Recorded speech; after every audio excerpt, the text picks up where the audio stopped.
आज हम यहाँ पर एक इंपॉर्टेंट टॉपिक जो हमारी 10th क्लास का, रेलवे स्टेशन पर एलिवेटर लगे होते हैं, क्या करते हैं, तो ये जो ऑब्जर्वर और ऑब्जेक्ट के बीच की लाइन है इसे हम बोलेंगे लाइन ऑफ साइट। 5 मार्क्स से एग्जाम में क्वेश्चन पूछा जाता है।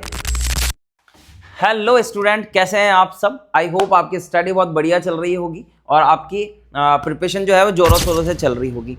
आज हम यहाँ पर एक इंपॉर्टेंट टॉपिक जो हमारी 10th क्लास का है, सम एप्लीकेशन ऑफ ट्रिग्नोमेट्री, बहुत इंपॉर्टेंट है। 5 मार्क्स से एग्जाम में क्वेश्चन पूछा जाता है। एक लॉन्ग क्वेश्चन यहाँ पर आता है। ट्रिग्नोमेट्री और एप्लीकेशन ट्रिग्नोमेट्री दोनों मिलाकर आपके 12 मार्क्स के होते हैं और दोनों में से 7 मार्क्स जो है वो ट्रिग्नोमेट्री पे जाते हैं और एप्लीकेशन ट्रिग्नोमेट्री पे 5 मार्क्स जाते हैं। तो यहाँ पर क्या इंपॉर्टेंट हो जाता है, यहाँ पर ये इंपॉर्टेंट हो जाता है कि वर्ड प्रॉब्लम को आप किस तरीके से हैंडल करते हैं। यहाँ पर सम एप्लीकेशन ट्रिग्नोमेट्री में मेन वर्ड प्रॉब्लम्स ही आती है, डायग्राम बेस्ड प्रॉब्लम्स आती है, तो वहां पर हमको काम करना है और रियल लाइफ में क्या यूज है ट्रिग्नोमेट्री के वो यहाँ पर हम देखते हैं। और यहाँ पर हमको जो क्वेश्चन दिखेंगे वो भी ऐसे ही दिखेंगे जहां पर रियल लाइफ प्रॉब्लम जो है वो आपको यहाँ पर क्वेश्चंस में देखने को मिलेगी। ठीक है ना। तो स्टार्ट क्या करेंगे, स्टार्ट करेंगे आज हम इंट्रोडक्शन से। ठीक है ना। मैं आपको ये बताऊंगा कि किस तरीके से हम क्वेश्चन को पढ़ेंगे और उसे कैसे डायग्राम में कन्वर्ट करेंगे और डायग्राम कन्वर्ट करने के बाद में उसको सॉल्व कैसे करेंगे। तो ये सब कुछ पढ़ने वाले हैं, तो हम बिल्कुल बेसिक से चलेंगे। मैं इतना मान रहा हूं कि आपको ट्रिग्नोमेट्री के रेशियो जो है वो बहुत अच्छे से आते हैं। जैसे कि हम पढ़ते हैं पंडित बद्री प्रसाद हर हर भोले वाला कंसेप्ट, अलग अलग तरीके से लोग इसको पढ़ते हैं। तो साइन होता है हमारा P/H, कॉस होता है हमारा B/H और जो tan होता है वो P/B होता है। इन्हीं के रेसिप्रोकल होते हैं। तो मैं मान रहा हूं कि ये चीज आपको पहले से ही आती है। अब करना क्या है, अब मैं आपको सबसे पहले बताऊंगा कि हम इसे यूज में कैसे करेंगे। जैसे मान लीजिए मैं यहां पर लिखता हूं tan थीटा, तो tan थीटा मेरा क्या होता है, tan थीटा होता है P/B।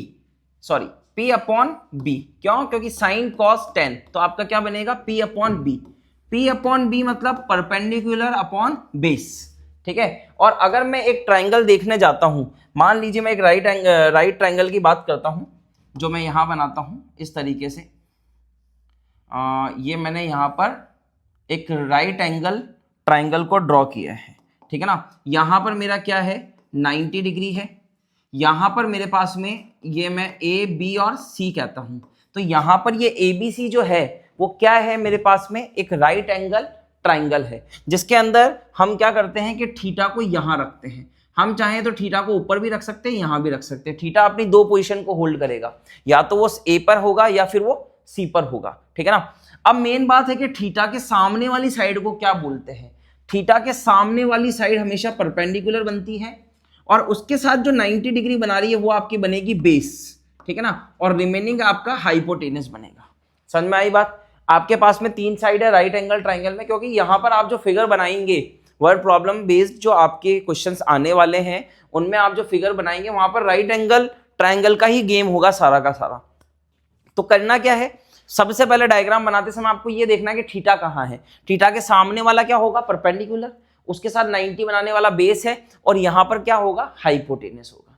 ठीक है ना। इतनी बात आपके सामने क्लियर होगी। ये चीजें आपने ट्रिग्नोमेट्री में पढ़ी थी पर मैंने एक बार आपको रिकॉल करा दिया। तो अब हम आगे बढ़ते हैं कि शुरुआत कहां से होती है।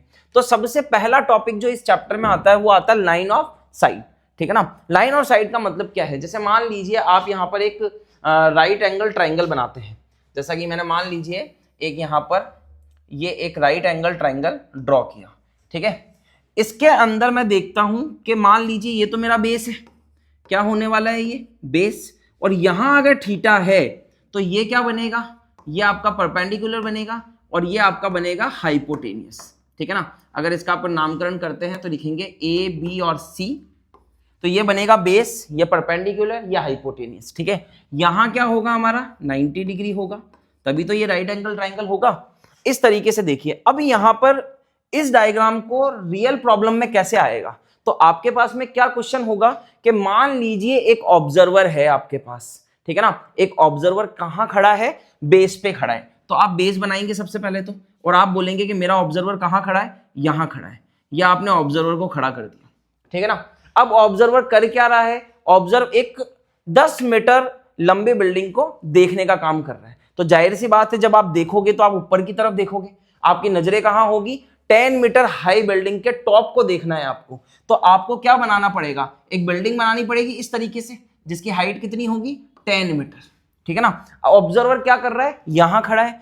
अब हम क्या करते हैं इन क्वेश्चंस के अंदर कि जो हमारे पास में बिल्डिंग्स होगी, टावर्स होंगे या फिर कुछ भी हो सकता है यहाँ पर, ठीक है ना, हमारे पास में मल्टी स्टोरी बिल्डिंग्स भी हो सकती है, तो क्या करेंगे कि ऑब्जर्वर की हाइट जो है वो नेग्लिजिबल होगी, हम इग्नोर करेंगे ऑब्जर्वर की हाइट को। तो अब देखिए ऑब्जर्वर देखेगा कहां, ऊपर, उसके टॉप पे देखेगा, उसके टॉप पर देखेगा तो ये जाएगा ऊपर की तरफ, इसकी नजरें कहां जाएगी, ऊपर की तरफ। तो ये जो इसका मतलब है लाइन ऑफ साइट का मतलब, इसका मतलब यही है कि ऑब्जर्वर जब देखेगा तो वहां से एक लाइन हम ड्रॉ करेंगे।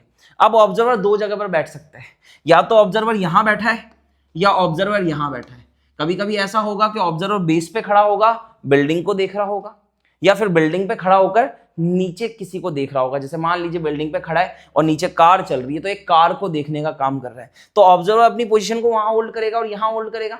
तो ये जो ऑब्जर्वर किसी ऑब्जेक्ट को, जैसे मान लीजिए मैंने यहां पर तो लिख दिया ऑब्जर्वर और यहां मैंने लिख दिया ऑब्जेक्ट, ये ऑब्जेक्ट को देखता है, तो ये जो ऑब्जर्वर और ऑब्जेक्ट के बीच की लाइन है इसे हम बोलेंगे लाइन ऑफ साइट। समझ में आई बात, बहुत ही आसान है। ये हमारा क्या होता है, बेस होता है, ठीक है ना। ये हमारा क्या होता है, परपेंडिकुलर होता है, और ये हमारा होता है हाइपोटेनियस। ये मैंने आपको बता ही दिया है, बहुत ही आसान है। यहां हमारा 90 बनता है और ऑब्जर्वर और ऑब्जेक्ट के बीच की जो लाइन है उसे हम बोलते हैं लाइन ऑफ साइट। एक एक चीज को बड़ी आसानी से समझते जाना। तो यहां पर देखो ये थीटा है तो इसके सामने वाला परपेंडिकुलर होगा, उसके साथ 90 बेस बनाता है और ये हाइपोटेनियस होता है। वैसे ही हमने वर्ड प्रॉब्लम में देख लिया। अब मान लीजिए एक ऑब्जर्वर है जो उड़ती हुई किसी चिड़िया को देखता है, जैसे यहां खड़ा है और उड़ती हुई चिड़िया को देखता, तो चिड़िया अपना पोजीशन बदलेगी तो वो अपना एंगल भी चेंज करेगा, एंगल अभी आ जाएगा आगे।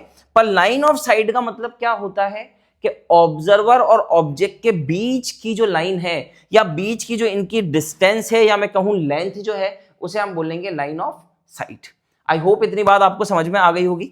अब देखिए आगे बढ़ते हैं।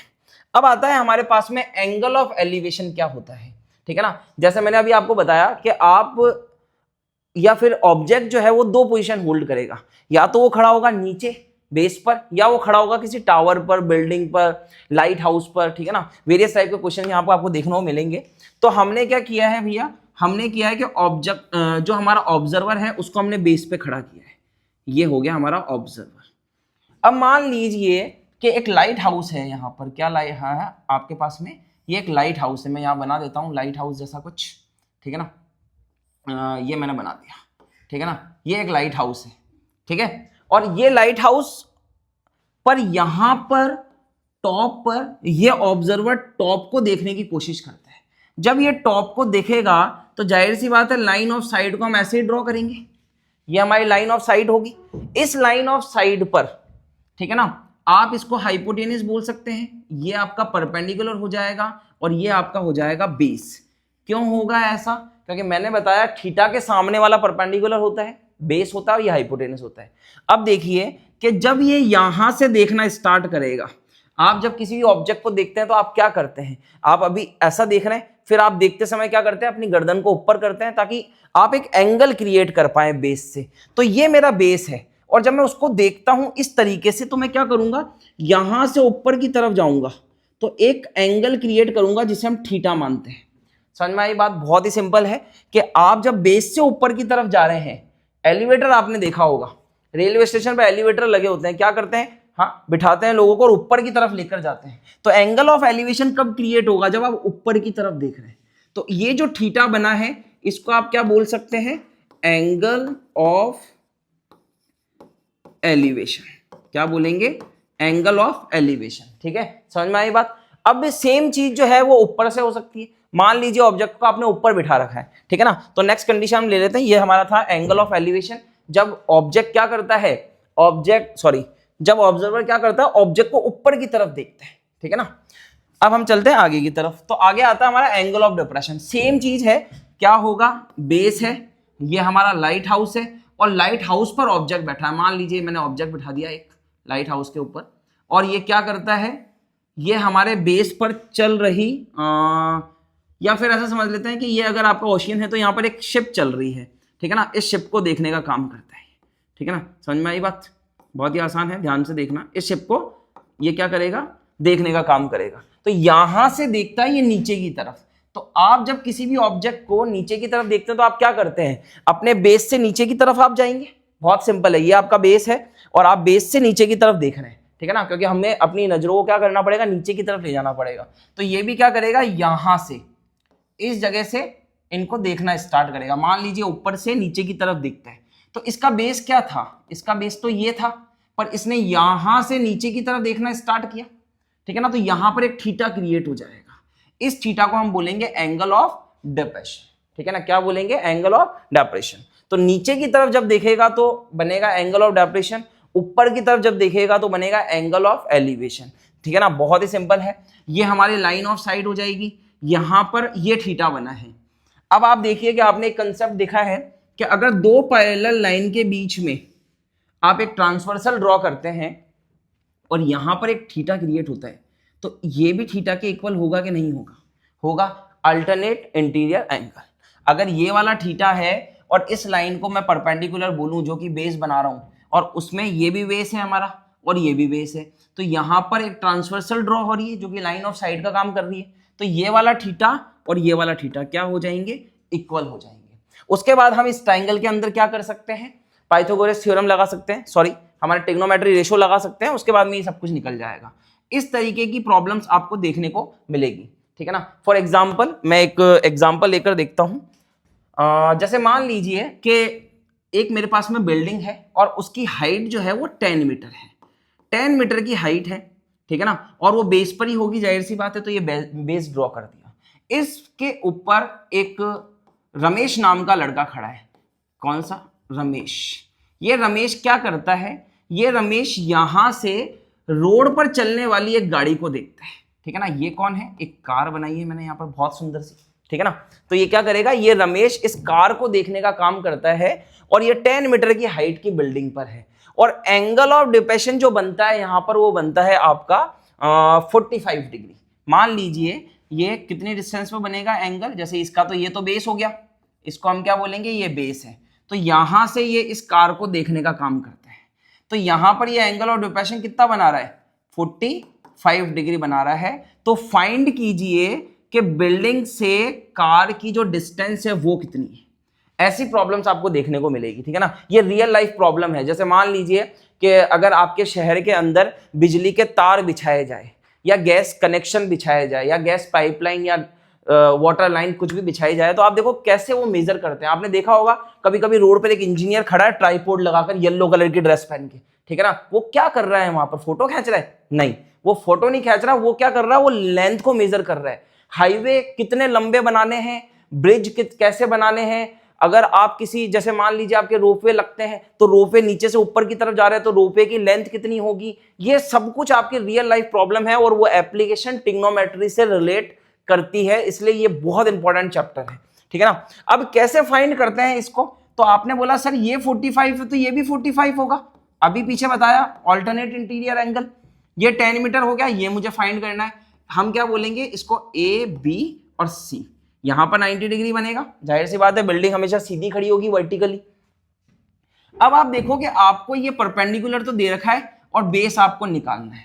अगर मैं रेशो पर जाता हूं तो रेशो हमने क्या सीखा है, पंडित बद्री प्रसाद हर हर भोले, ठीक है ना। अलग अलग ट्रिक से बच्चे से सीखते हैं, मैं इसी ट्रिक से सिखाता हूं।